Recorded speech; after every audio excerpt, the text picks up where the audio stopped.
Kang Tae-ho never thought he would be here.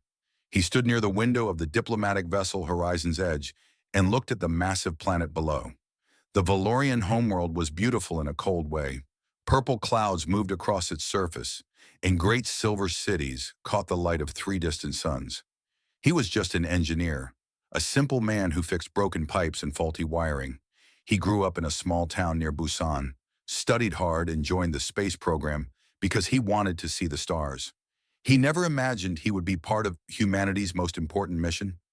The Valorian Empire was old, very old. They had traveled between stars when humans were still learning to make fire. To them, humans were like children who had just learned to walk. Interesting, perhaps, but not worthy of real attention. This mission was supposed to change that. Humanity had finally earned a seat at the Great Galactic Council, and now they needed to prove they belonged there. Every person on this ship knew that one mistake could set their species back 100 years. Tai-ho turned away from the window when his communicator buzzed. It was a work order. The environmental system in the Valorian guest wing was broken, and someone needed to fix it. He picked up his tool bag and started walking. The Valorian section of the ship was different from the human areas. The halls were wider and taller, built to fit beings who stood over 2 meters high. The lights were dimmer, colored in soft purple and blue. Everything felt heavy and serious. Tae-ho found the broken system behind a wall panel. It was a simple problem. A filter had become blocked, and the air circulation had stopped. He knelt down and began his work, his hands moving with the ease of someone who had done this 1,000 times before. He did not notice her at first. Princess Nira stood in the doorway, watching him. She was tall like all Valorians, with skin that held a faint silver shine and eyes that glowed soft amber in the dim light. Her dark hair fell past her shoulders, and she wore the simple robes of Valorian nobility. She was beautiful in a way that felt almost unreal, like a statue come to life. "You are human," she said. Tae-ho looked up, startled. He had been told very clearly that he should not speak to the Valorian guests unless spoken to first, and even then he should keep his words short and respectful. "Yes, Princess," he said, bowing his head slightly. "I am here to fix the air system. I will be done soon." "You do not seem afraid," Nira said. She stepped closer, studying him like he was some strange animal she had never seen before. Tai-ho thought about this. Was he afraid? Maybe a little. But he was also tired, and the filter was being difficult, and he had 3 more repair jobs waiting for him after this one. "Should I be afraid, Princess?" he asked. Nira tilted her head. "Most humans become nervous around us. They shake. They sweat. They cannot meet our eyes, but you are calm." Tae-ho shrugged and turned back to his work. "The air system does not care if I am nervous. It just needs to be fixed." He pulled out the blocked filter and held it up.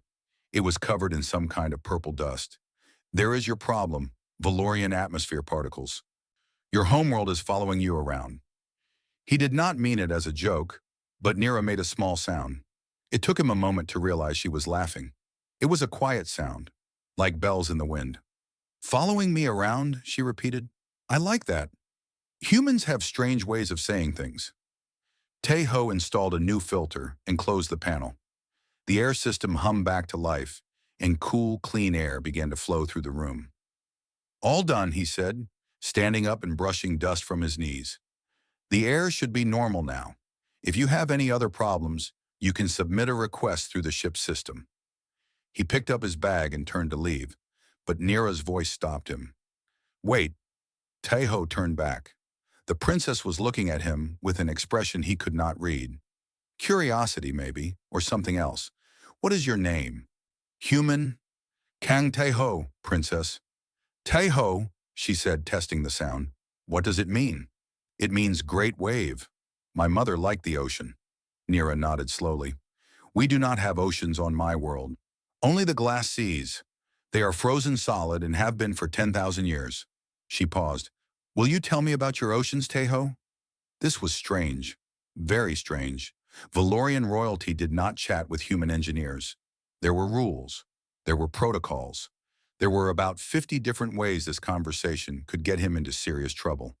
But when Tae-ho looked at Nira, he did not see a powerful alien princess. He saw someone who was curious, someone who wanted to know about a universe bigger than her own experience. He saw loneliness hiding behind those glowing amber eyes. "The ocean is huge," he said, "so big that you cannot see the end of it. And it moves, it breathes. The waves come in and go out like a heartbeat. When I was young, I would sit on the beach and listen to that sound for hours." Nira listened with complete attention. She asked questions. What color was the water? What did it smell like? What lived in it?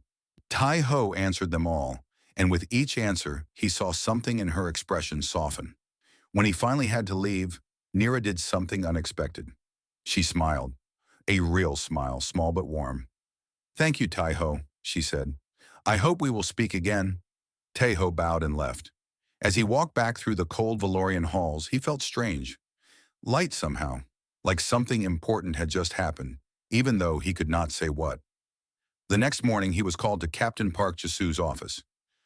The captain was a serious woman with sharp eyes and gray hair cut short. She looked at Tai Ho like he had just started a war. "The Valorian princess has made a formal request," Captain Jisu said. Her voice was flat, but Tai Ho could hear the tension beneath it. "A request, Captain?" "She wants you assigned as her personal attendant for the rest of the voyage." Tai Ho stared at her. "Me? Why?" "That is exactly what I would like to know, Engineer Kang." The captain leaned forward. "What did you say to her?" "I told her about the ocean," Tai Ho said honestly. Captain Jisu closed her eyes and rubbed her forehead. "Of course you did." The Valorian officials protested. The human diplomats worried. Everyone agreed this was unusual and possibly dangerous. But Princess Nira was a member of the royal family, and her requests carried weight. In the end, the answer was yes. Kang Tai-ho, a simple engineer from Busan, became the personal attendant to a Valorian princess. He did not know it yet, but his life would never be the same. The stars were watching, and somewhere across the void, an ancient queen was already receiving reports about her youngest daughter's strange new interest. The wave had begun to rise. The weeks passed slowly on the horizon's edge as it traveled through the darkness between stars. For most of the crew, these were boring days filled with routine work and waiting. But for Kang Tai-ho, every day brought something new. His duties as Nira's attendant were simple. He brought her meals. He answered her questions about the ship. He made sure her rooms were comfortable. But somewhere along the way, these duties became something else. They became conversations that lasted for hours. They became a friendship that neither of them had expected. Nira was hungry for knowledge. She wanted to know everything about Earth, about humans, about the strange and wonderful species that had risen so quickly from one small blue planet. "Tell me about your families," she said one evening. They were sitting in her quarters, the great window showing the endless stars beyond. "How do humans choose who to love?" Tai-ho thought about this. "We do not really choose. It just happens. You meet someone and you feel something. Your heart beats faster. You want to be near them. You want to make them happy." Nira frowned. "That sounds very uncontrolled." "It is," Tai-ho agreed. "Love is not something you can plan or organize. It is messy and strange and sometimes painful, but it is also the most beautiful thing we have." "Valorians do not love this way," Nira said quietly. "Our bonds are arranged, political, strategic. My mother has had 7 partners, each chosen to strengthen the empire. She feels nothing for any of them." "That sounds lonely." Nira did not answer for a long moment. When she spoke again, her voice was small. "It is." Tai-ho introduced her to human things. He brought her food from the ship's kitchen. The first time she tried kimchi, her eyes went wide and she made a sound like a surprised cat. "It burns," she said, but she took another bite anyway. "Why do humans eat things that hurt?" "Because the pain makes the flavor better," Tai-ho said with a grin. "We are strange that way." He showed her human music. She did not understand the words at first, but she felt the emotion in them. One night, he played her an old song his grandmother used to sing, a slow and sad melody about waiting for someone to come home. When it ended, Nira's eyes were wet. "Why am I leaking?" she asked, touching her face with confusion. "Those are tears," Tai-ho said gently. "It means the song touched your heart. Valorians do not cry. Maybe they should." Day by day, something changed between them. Tai-ho stopped calling her princess. He called her Nira. She stopped treating him like a servant. She treated him like a friend, like something more. Dr. Yoon Hana noticed the change. She was the ship's medical officer and Taeho's closest friend. They had known each other since training, and she could read him like a book. "You are spending a lot of time with her," Hana said one day in the medical bay. She was pretending to check his health, but really she just wanted to talk. "It is my job," Taeho said. "Your job is to bring her food and answer questions. Your job is not to stay in her quarters until midnight, talking about the meaning of life." Taeho looked away. "She is lonely, Hana. You do not understand. Her whole life, she has been treated like a tool, a piece in a political game. No one has ever just talked to her." Hana sighed. "I understand more than you think. But be careful, Taeho. She is Valorian royalty. You are a human engineer. This cannot end well." But Taeho did not listen. He could not. Something was happening inside him, something he could not stop even if he wanted to. One night Nira told him about her childhood. She was the youngest of 7 daughters and the least important. Her mother barely knew her name. Her sisters saw her as competition, not family. She had grown up in cold palaces surrounded by servants who feared her and tutors who trained her to be a weapon. "I learned to hide my feelings when I was very young," Nira said. Her voice was steady, but Tai-Ho could see the pain beneath it. "If I showed weakness, I would be punished. If I showed joy, it would be taken away. So I became empty, like a shell, beautiful on the outside, but hollow within." "You are not hollow," Taeho said. "You feel things deeply. I can see it. Only with you." Nira looked at him, and her amber eyes were bright with something like hope.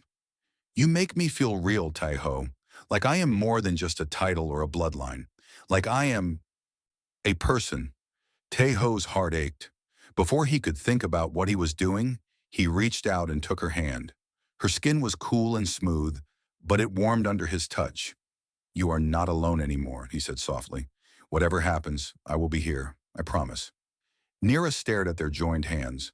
In Valorian culture, touch was rare and meaningful. To hold hands with someone was a declaration, a bond. She knew this. He did not, but she did not pull away. "Taeho," she whispered, and her voice trembled. I think I feel something. Something I do not have words for. When I am with you, the universe seems less dark, less cold. Is this what humans call—" She could not finish the sentence. "Yes," Taeho said. "I think it is." They sat together in the starlight, hands intertwined, hearts beating as one. It was a perfect moment, a moment that felt like the beginning of something beautiful. Neither of them noticed the small drone hovering in the corner of the room. It was the size of an insect, nearly invisible in the shadows. Its single red eye recorded everything, every word, every touch, every emotion that passed between them. Across the void on a warship as large as a city, Queen Valora watched the footage. Her face was like stone, but her eyes burned with cold fury. Her clawed fingers dug into the arm of her throne, leaving deep marks in the ancient metal. "My daughter," she said, her voice barely a whisper. "What have you done?" She watched the human hold her child's hand. She heard him speak words of comfort and affection.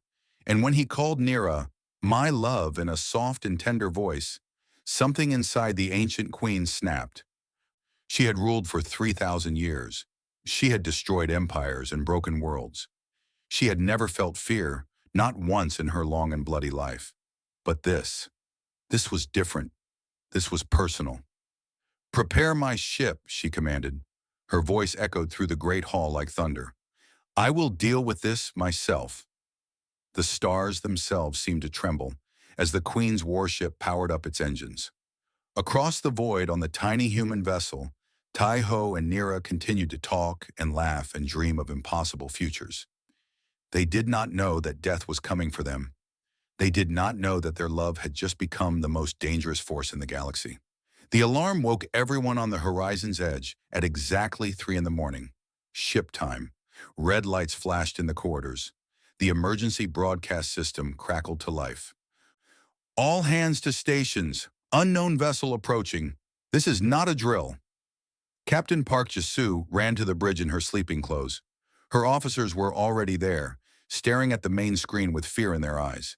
She understood why when she saw what was coming.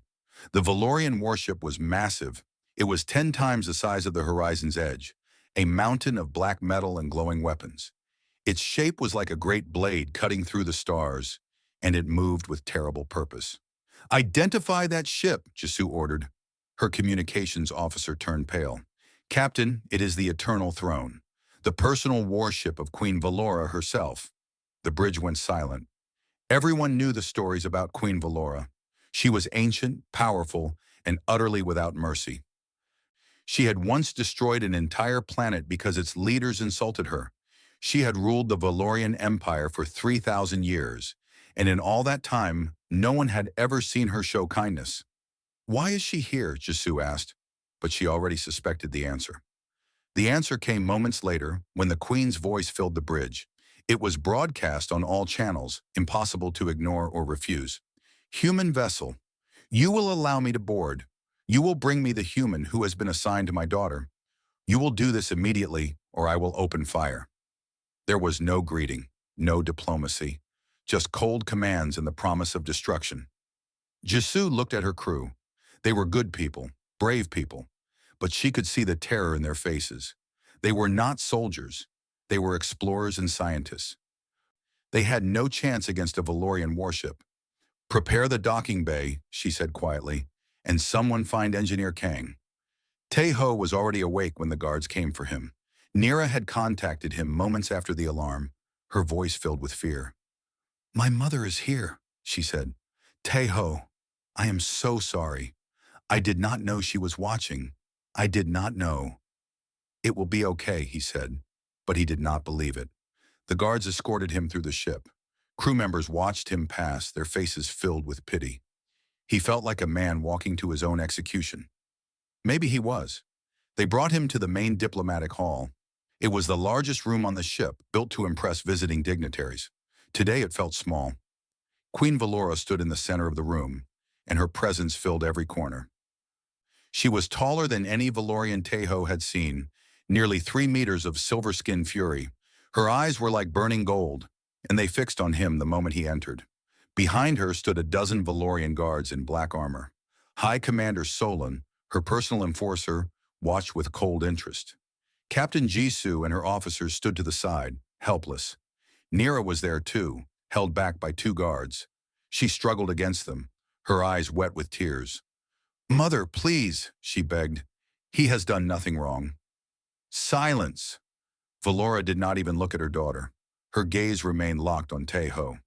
"So, this is the creature that has corrupted my child."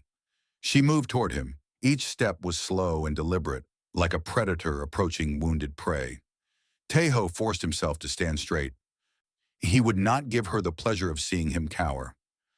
"I have watched the recordings," Valora said. Her voice was like ice, beautiful and deadly. "I have seen how you speak to her, how you touch her, how you fill her head with your primitive ideas about love and feeling." She stopped directly in front of him. This close, he could feel the power radiating from her like heat from a fire. She was ancient and terrible, and she could crush him like an insect. "Did you call my daughter my love, human?"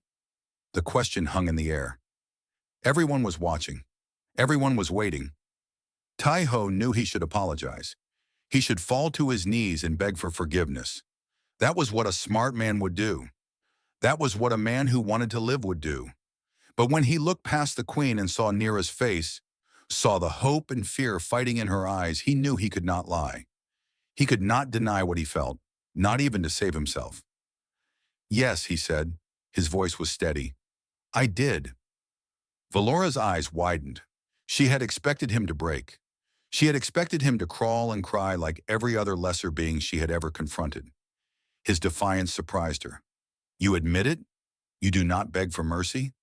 "I have nothing to beg forgiveness for," Tae-ho said. "I spoke the truth. Your daughter was lonely and hurting, and I showed her kindness. If that is a crime in your empire, then your empire is sick." The room gasped. Commander Solon's hand moved to his weapon. Captain Jisoo closed her eyes, certain that she was about to watch her crew member die. But Valora did not strike. Instead, she laughed. It was a cold sound, without any real humor. Brave little human. Stupid, but brave. She turned and walked back to the center of the room. You have committed a grave offense against the Valorian Empire. By speaking words of love to a member of the royal family, you have claimed a bond that is not yours to claim. The punishment for this is death, Nira screamed. No, mother, please. I will do anything. I will never see him again.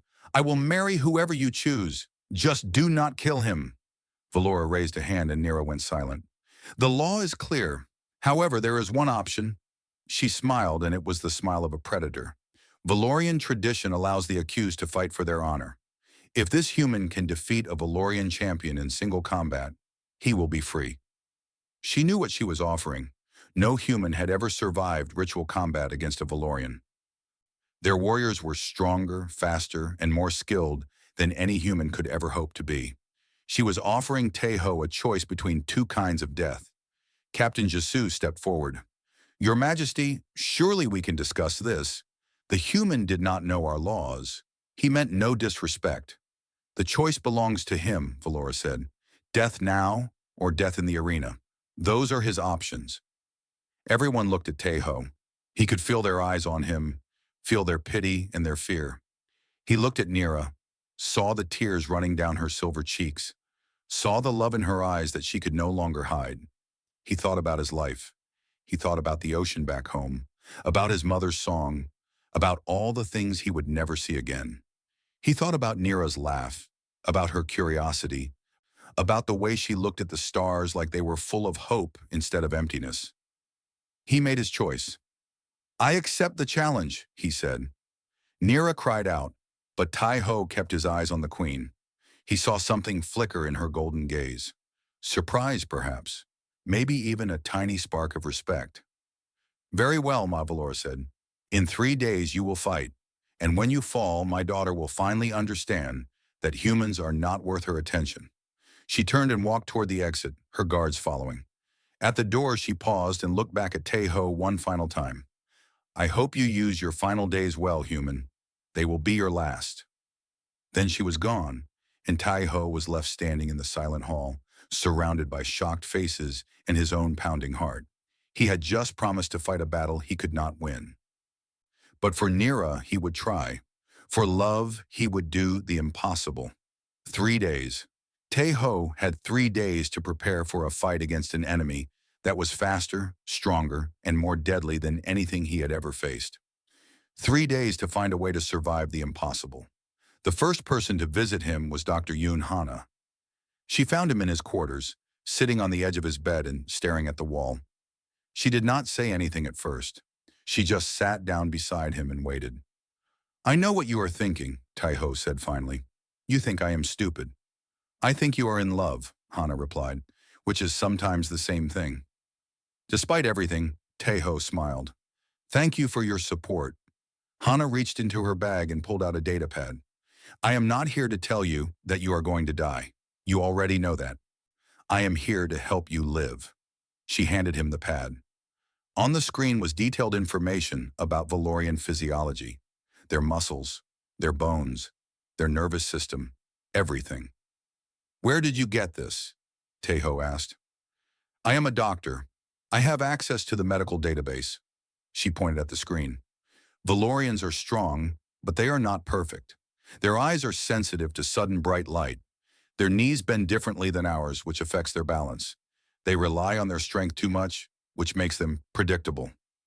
Tai-Ho studied the information. This is helpful, but I am not a fighter. I fix broken pipes. I cannot suddenly become a warrior in 3 days. No, Hana agreed. But you do not need to be a warrior. You just need to be smart and stubborn. Those are things you are already good at. The next visitor was Captain Park Jesu. She arrived later that evening, her face serious. I cannot officially help you, she said. The diplomatic situation is too delicate. If the Queen thinks we are interfering, she might destroy our entire mission. I understand, Captain. Jesu reached into her pocket and pulled out a small data chip. Unofficially, this contains combat recordings of Valorian warriors. Study their patterns. Learn how they move. Find their weaknesses. Tae-ho took the chip. Thank you. Jisoo paused at the door.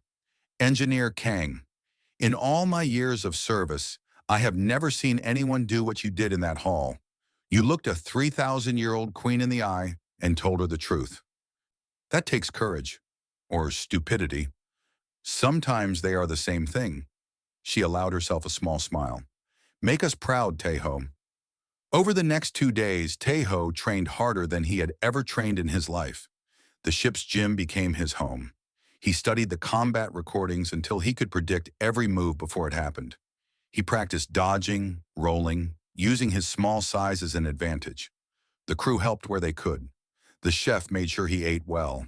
The engineers kept finding excuses to check on him. Even the officers who had barely spoken to him before stopped by to offer words of encouragement. We are all behind you, one of them said. The whole human race is behind you. Tae-ho was touched by their support, but he knew the truth. Support would not save him. Kind words would not stop a Valorian blade from cutting him in half. On the second night, Nira came to him.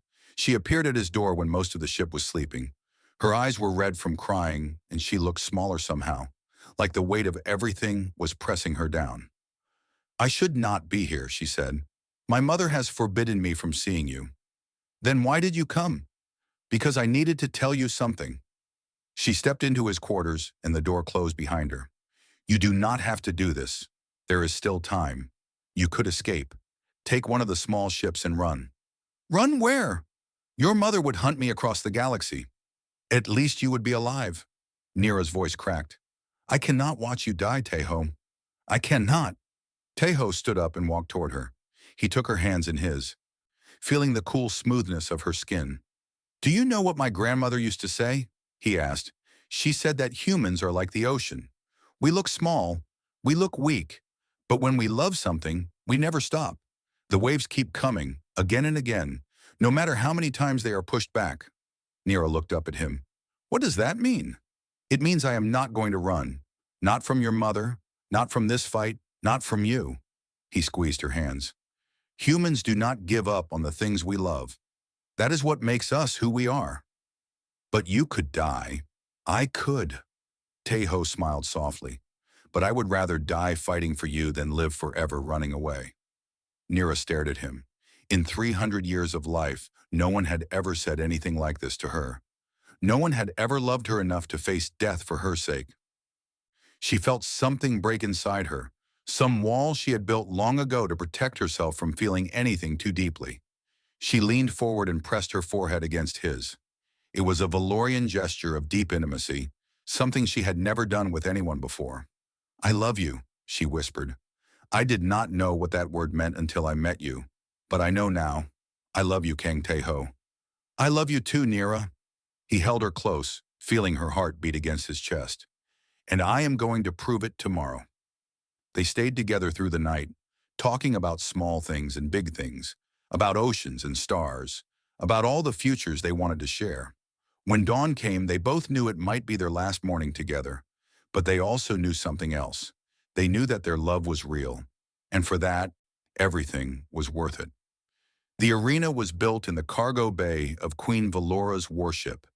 It was a circle of sand surrounded by towering walls, with seats rising up on every side. Thousands of Valorians had come to watch the spectacle, a human fighting for his life, entertainment for the masses. Tae-ho stood at one end of the arena, wearing simple combat clothes. He had no armor, no weapons. The rules said he would be given a blade when the fight began. Across from him stood his opponent. Commander Brack was a mountain of muscle and fury, standing nearly 3 meters tall. His body was covered in scars from 100 battles. His eyes looked at Tae-ho with something between amusement and contempt. Little human, Brack rumbled. I have killed creatures 10 times your size. This will not even be a challenge. Tae-ho did not respond. He was too busy controlling his breathing, keeping his fear locked away where it could not touch him. Above the arena, Queen Valora sat on a raised platform. Nira was beside her, held in place by guards who would not let her leave. Their eyes met across the distance, and Tae-ho saw everything she could not say, written in her gaze. Stay alive. Please stay alive. A horn sounded. Servants brought forward 2 blades and placed them in the center of the arena. The fight begins when both warriors are armed, the announcer declared. It ends when one of them cannot continue. Cannot continue. A polite way of saying dead. Tae-ho walked toward the center of the arena. His heart was pounding, but his steps were steady. Behind him he heard something strange. A sound coming from the human section of the crowd. They were chanting his name. Tai-ho, Tai-ho, Tai-ho. It was not loud. There were only a few hundred humans compared to thousands of Valorians. But they kept chanting, their voices rising together in defiance and hope. Tai-ho picked up his blade. It was heavy in his hand, but it felt right. Commander Brack grabbed his own weapon and smiled a terrible smile. "Let us begin," he said. The horn sounded again. The fight had started. Commander Brack moved like lightning. One moment he was standing across the arena. The next moment, his blade was cutting through the air toward Tae-ho's head. Tae-ho threw himself sideways. The blade missed him by less than a finger's width. He felt the wind of it passing, felt the cold kiss of death that had almost claimed him. The crowd roared. The Valorians cheered for blood. The humans held their breath. Brack did not pause. He swung again, and again, and again. Each strike was faster than the last. Each blow carried enough force to cut a man in half. Tae-ho could not block these attacks. He was not strong enough. All he could do was dodge, roll, and run. He moved constantly, never staying in one place, using his small size to slip through gaps that Brack could not follow. "Stand still, little creature," Brack growled. He was becoming frustrated. In his 1,000 years of combat, no enemy had ever lasted this long by simply running away. "Face me like a warrior." Tae-ho did not answer. He was too focused on staying alive. His lungs burned. His muscles screamed. Sweat poured down his face, but he kept moving. The fight continued for 5 minutes, then 10, then 15. The Valorian crowd grew quiet. Something was wrong. The human should be dead by now. Why was he still standing? Why was he still fighting? Brack finally caught him. A massive kick connected with Tae-ho's chest and sent him flying across the arena. He crashed into the sand and lay still. The crowd erupted in cheers. Finally, the game was over. Nira screamed. She struggled against her guards, trying to reach the arena floor. Queen Valora watched with cold satisfaction. But then something happened. Tai-ho moved. Slowly, painfully, he pushed himself up from the sand. Blood dripped from a cut on his head. His ribs were cracked. Every part of his body was in agony. But he stood, and he raised his blade. The arena went silent. Every Valorian stared at the broken human who refused to stay down. They had seen warriors die with less injury. They had seen champions surrender after weaker blows. But this tiny creature, this fragile human, was getting back up. "Why?" Brack asked. He sounded genuinely confused. "You cannot win. You must know this. Why do you keep fighting?" Tae-ho looked up at where Nira was sitting. Even from this distance, he could see her tears. He could see her hope. "Because she is worth it," he said. Brack charged again. Tae-ho could barely move, but he forced himself forward. He could not match Brack in strength or speed, but he could be smart. He remembered what Dr. Hana had told him, what Captain Jisoo had shown him. When Brack swung, Tae-ho did not dodge. Instead, he stepped toward the blow. Inside Brack's reach, where the blade could not touch him, it was dangerous, insane. But it was his only chance. His own blade flashed. It found the gap in Brack's knee, exactly where the Valorian physiology was weakest. The cut was small, but it was enough. Brack roared and stumbled. His leg was not broken, but it was damaged. For the first time in the fight, he was not in complete control. Tae-ho did not waste the moment. He attacked again and again, targeting the same weak points. Brack's other knee, his sensitive eyes, the joints in his armor that protected less muscle. None of the wounds were deadly. Tae-ho was not strong enough for that, but together they added up. Brack grew slower, angrier, more desperate. "Impossible!" Brack snarled. "You are nothing. You are a bug." "Maybe," Tae-ho gasped. He could barely breathe. His vision was blurring.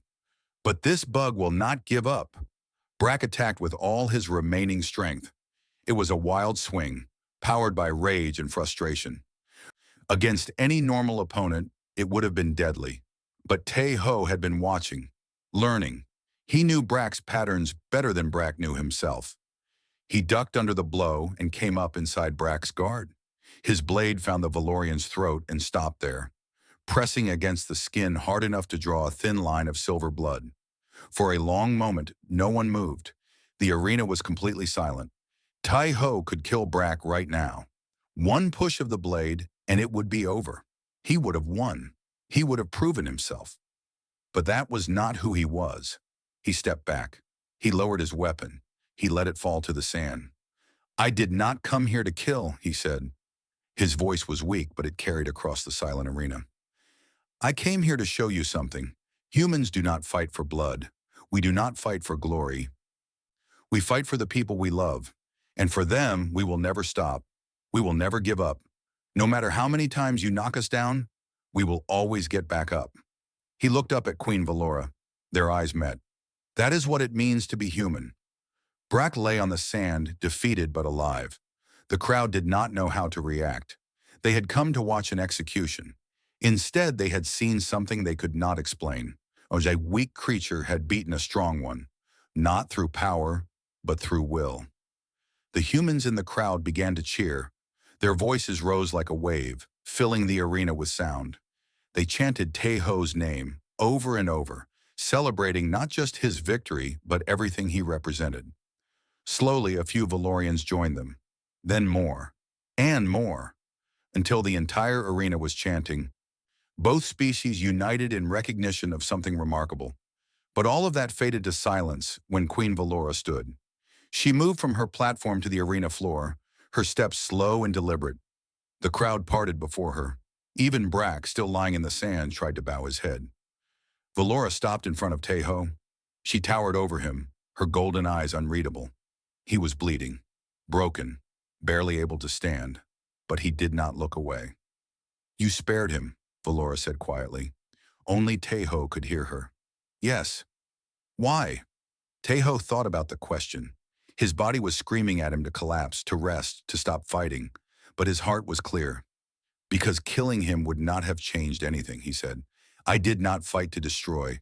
I fought to protect, to prove that love is not weakness, that kindness is not foolishness, that humans have something worth respecting." Valora stared at him for a long time. Behind her eyes, Tae-ho could see ancient memories moving. Old pain, old choices, things she had buried deep and forgotten. "Everyone leave," she commanded. Her voice echoed through the arena like thunder. "Now!" The Valorians obeyed immediately. Even Brack was carried away by his fellow soldiers. The humans followed more slowly, confused and worried. Soon only 3 people remained in the great arena: Valora, Tai-ho, and Nira, who the queen finally allowed to approach. Nira ran across the sand and threw her arms around Tai-ho. He winced from the pain but held her tight. They stayed like that for a long moment, neither wanting to let go. When they finally separated, they turned to face the queen together. Valora looked at them. Her daughter, crying with joy. The wounded human, standing tall despite everything. And for the first time in 3,000 years, she did not know what to do. The fight was over, but the real conversation was about to begin. The arena was empty now. The sand was stained with blood, both silver and red. The cheering crowds were gone, leaving only silence and the soft hum of the ship around them. Queen Valora stood apart from Tai-ho and Nira, watching them with eyes that held 1,000 years of memories. Her face showed nothing. She had learned long ago to hide her feelings behind a mask of stone. But inside, something was breaking. "You should be dead," Valora said finally. Her voice was quiet, almost gentle. Any other creature would have stayed down after the first blow. Any Valorian would have surrendered when they knew they could not win. But you kept fighting. Tai-ho was leaning on Nira for support. His body was failing him, but his spirit remained strong. "I had something worth fighting for. Love." Valora spoke the word like it was foreign to her. "You fought for love." "Yes." The queen turned away. She walked to the edge of the arena and looked up at the artificial stars painted on the ceiling. For a long moment, she did not speak. I was young once, she said finally. Young by Valorian standards, at least. I had not yet become queen. The empire was ruled by my mother, and I was just another princess. Just like Nira is now. Nira looked at her mother with surprise. She had never heard her speak of the past. Valora never talked about anything personal, anything that might suggest she was more than the cold ruler everyone saw. There was a being, Valora continued, not Valorian. His species has no name in your language. They were travelers, wanderers between the stars. He came to our world as part of a trading delegation, and I met him at a formal dinner. She smiled, and for a moment she looked almost young, almost soft. He was strange, smaller than us, weaker, but he had something that I had never seen before. Joy, real, honest joy. He laughed at things. He found wonder in ordinary moments. He looked at the universe like it was full of gifts waiting to be discovered. What happened? Tejo asked. Valora's smile faded. We fell in love, or at least I thought we did. We met in secret. We talked for hours. He taught me to see the world differently, to feel things I had been taught to suppress. My mother found out. Her voice grew cold again. She was not as patient as I have been. She had him killed. She told me it was for my own good, that love was a weakness that would destroy me, that my duty was to the Empire, not to my heart. Nira covered her mouth. Tears were forming in her eyes. I believed her, Valora said. I buried my feelings. I became the perfect heir. When she died, I became queen. I have ruled for 3,000 years. I have conquered worlds. I have built the greatest empire in the galaxy. She turned back to face them, and I have been alone every single day. The arena was silent. Tai Ho and Nira stood together, not sure what to say. They had expected anger.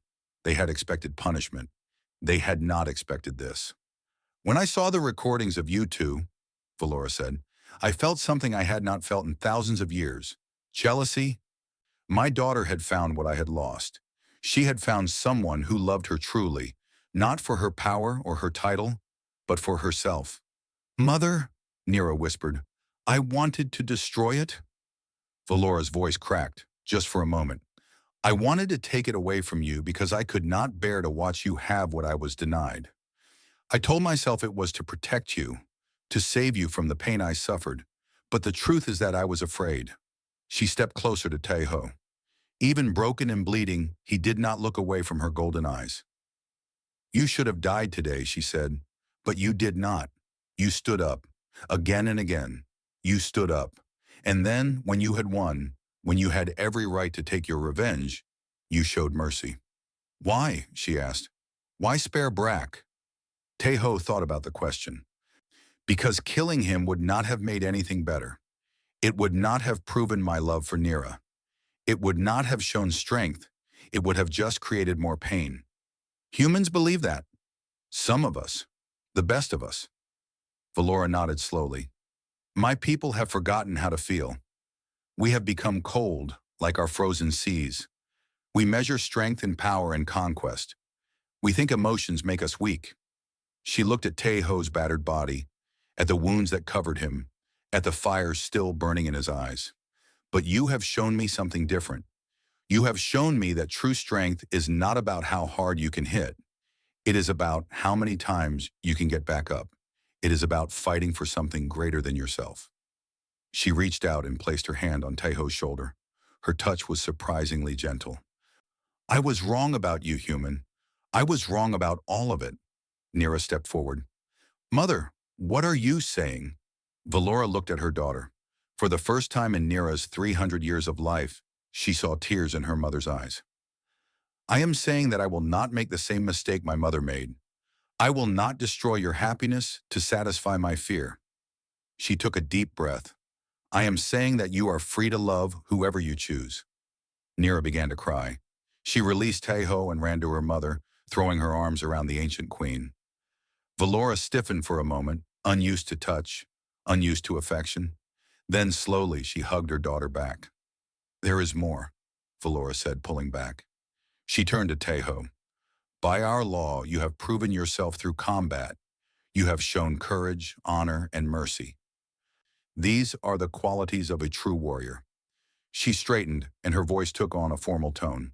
I, Queen Velora of the Valorian Empire, declare that the human Kang Tai-ho has earned the title of Velarkai. He is to be recognized as a bonded protector of the royal family, with all the rights and privileges that entails. Tai-ho stared at her. He did not fully understand what that meant, but he could see from Nira's face that it was something important. Velarkai, Nira whispered. Mother, no one has held the title in 1,000 years. Then it is long overdue. Velora looked at Tai-ho. You will be recognized throughout the empire. No Valorian will be permitted to harm you. You will have the protection of my throne. And Nira? Tai-ho asked. What about her? Velora smiled. It was small, and it looked unused to being on her face, but it was real.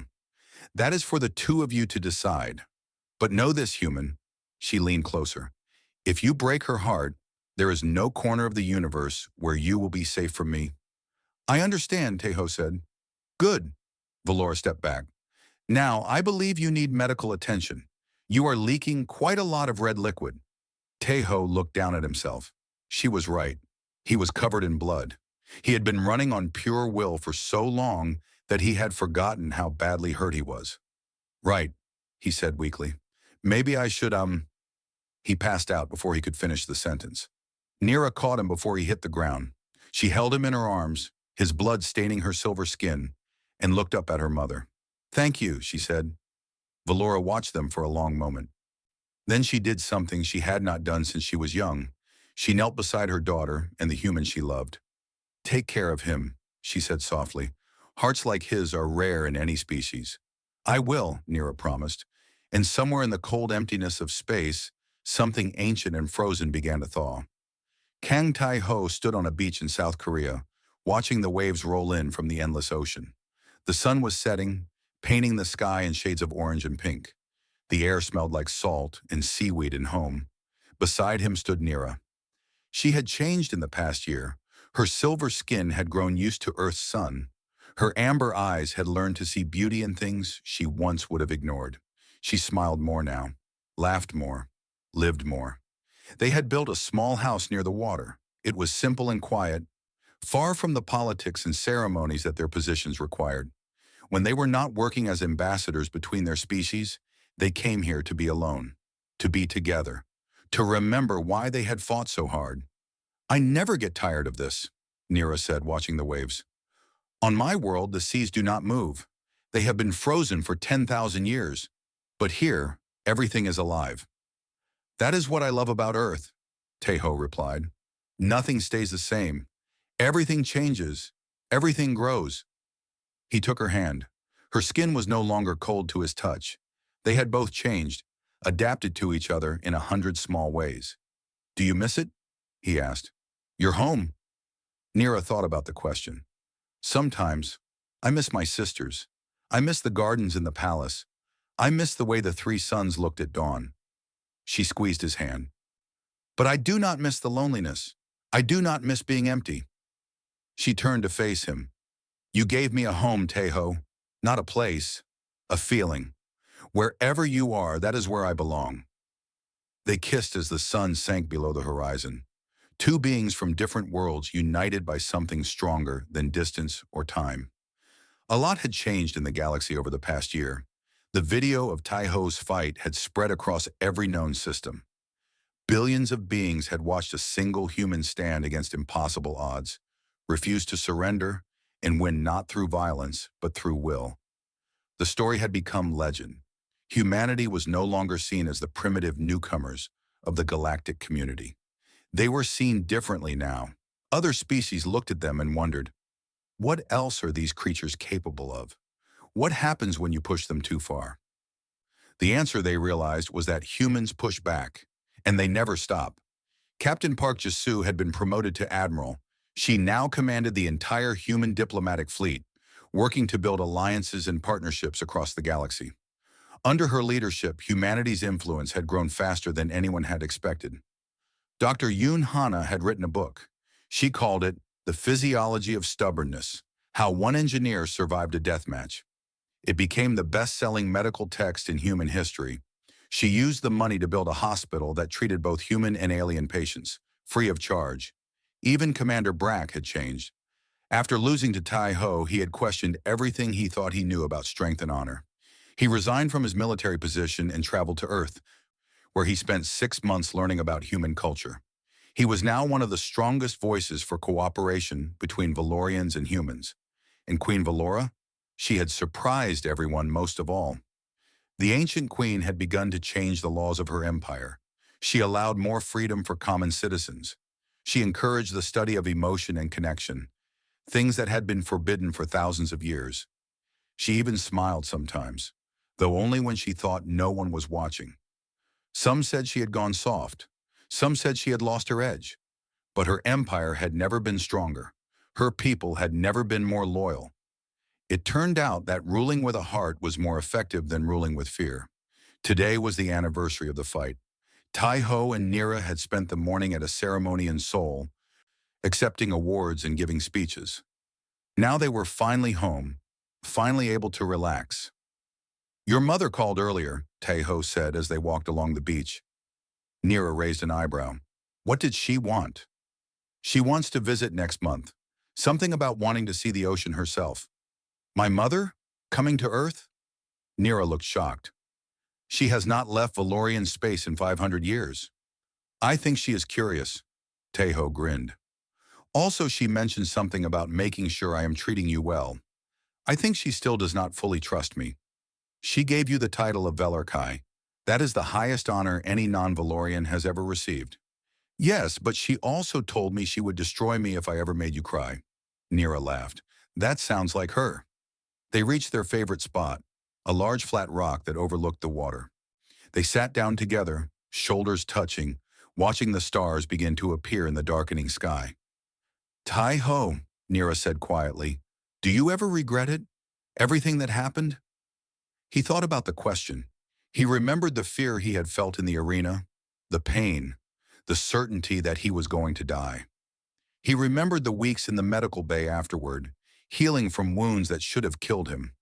But he also remembered the first time Nira had smiled at him, the first time she had held his hand, the first time she had said she loved him. "Not for a second," he said. They sat in comfortable silence, watching the universe spin above them. Somewhere out there, beyond the stars they could see, the galaxy was changing. Humans were meeting new species, forming new alliances, writing new chapters in the story of their kind. And it had all started with a simple engineer who fixed a broken air filter. "What are you thinking about?" Nira asked. "I was thinking about how strange life is," Tai Ho replied. "A year ago, I was nobody, just a man who fixed broken things. Now I am an ambassador, a Velarkai, and the husband of an alien princess." "Husband?" Nira looked at him sharply. "We are not married, Tai Ho." "Not yet." He reached into his pocket and pulled out a small box. "But I was hoping we could change that." Nira stared at the box. Inside was a ring, simple and beautiful, made from metal that came from both Earth and the Valorian homeworld. "Humans have this tradition," Tai Ho said, his voice suddenly nervous. "When we want to spend our lives with someone, we ask them. We give them a ring as a promise." He opened the box and held it out to her. "Nira, you are the best thing that ever happened to me. You taught me that love has no boundaries, no limits, no rules except the ones we make together." He took a deep breath. "Will you marry me?" Nira looked at the ring. Then she looked at Tai Ho, at the man who had stood against an empire for her, who had died and come back to life for her, who had given her everything she never knew she needed. "Yeah," she said, 1,000 times yes." She threw her arms around him, and they held each other as the stars wheeled overhead. Somewhere across the void, Queen Valora felt something in her ancient heart and allowed herself a rare smile. Later that night, as they walked back to their small house by the sea, Nira looked up at the sky. "The stars always seemed so cold to me before," she said, "so empty and far away." "And now?" Tai Ho asked. She took his hand and smiled. "Now I understand what humans have always known. It was never about the stars, Tai Ho. It was never about power or conquest or proving yourself to the universe. She leaned her head against his shoulder. It was about the hand you hold while looking at them. Tejo smiled and pulled her closer. The waves crashed against the shore. The wind carried the smell of the ocean. And two hearts from two different worlds beat together as one. The story of humanity in the stars was just beginning. But for Kang Tae-ho and Princess Nira, the greatest adventure was already theirs. They had found each other. And that was enough.